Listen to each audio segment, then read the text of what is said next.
Prizes serve as false idols everywhere. Prestige, wealth, fame, power. You will be exposed to many of these, if not all.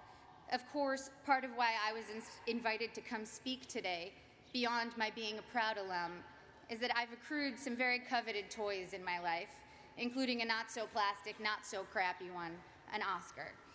So we bump up against a common trope, I think, of the commencement address, people who have achieved a lot telling you that the fruits of achievement are not always to be trusted.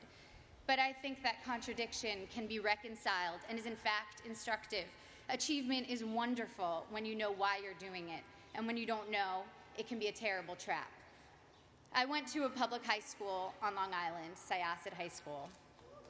Ooh, hello, Syosset. The girls I went to school with had Prada bags and flat-ironed hair, and they spoke with an accent I, who had moved there at age 9 from Connecticut, mimicked to fit in. Florida oranges, chocolate cherries.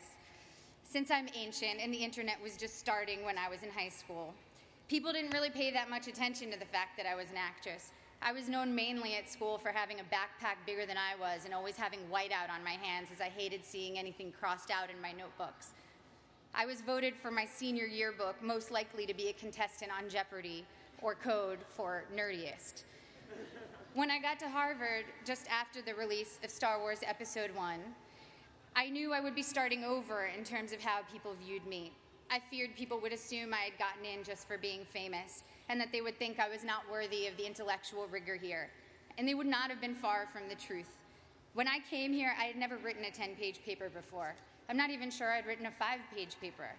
I was alarmed and intimidated by the calm eyes of fellow students who came here from Dalton or Exeter, who thought that compared to high school, the workload here was easy. I was completely overwhelmed and thought that reading 1,000 pages a week was unimaginable, that writing a 50-page thesis was just something I could never do. I had no idea how to declare my intentions. I couldn't even articulate them to myself. I had been acting since I was 11, but I thought acting was too frivolous and certainly not meaningful. I came from a family of academics and was very concerned with being taken seriously. In contrast to my inability to declare myself, on my first day of orientation freshman year, 5 separate students introduced themselves to me by saying, "I'm going to be president. Remember I told you that." Their names, for the record, were Bernie Sanders, Mark Rubio, Ted Cruz, Barack Obama, and Hillary Clinton. In all seriousness, I believed every one of them. Their bearing and self-confidence alone seemed proof of their prophecy, where I couldn't shake my self-doubt. I got in only because I was famous. This was how others saw me. It was how I saw myself. Driven by these insecurities, I decided that I was going to find something to do at Harvard that was serious and meaningful, that would change the world and make it a better place. At the age of 18, I had already been acting for 7 years and assumed I'd find a more serious and profound path in college. So freshman fall, I decided to take neurobiology and advanced modern Hebrew literature because I was serious and intellectual. Needless to say, I should have failed both. I got B's for your information, and to this day, every Sunday, I burn a small effigy to the pagan gods of great inflation. But as I was fighting my way through Aleph Bet Yehoshua in Hebrew and the different mechanisms of neural response, I saw friends around me writing papers on sailing and pop culture magazines, and professors teaching classes on fairy tales and the Matrix. I realized that seriousness for seriousness' sake was its own kind of trophy, and a dubious one, a pose I sought to counter some half-imagined argument about who I was. There was a reason I was an actor. I love what I do. And I saw from my peers and my mentors that that was not only an acceptable reason, it was the best reason. As we get older, we get more realistic, and that includes about our own abilities or lack thereof.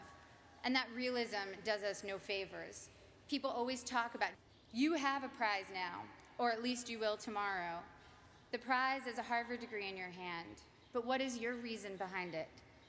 My Harvard degree represents for me the curiosity and invention that were encouraged here, the friendships I've sustained, the way Professor Graham told me not to describe the way light hit a flower, but rather the shadow that the flower cast, the way Professor Scarry talked about theater as a transformative religious force, how Professor Coslin showed how much of our visual cortex is activated just by imagining.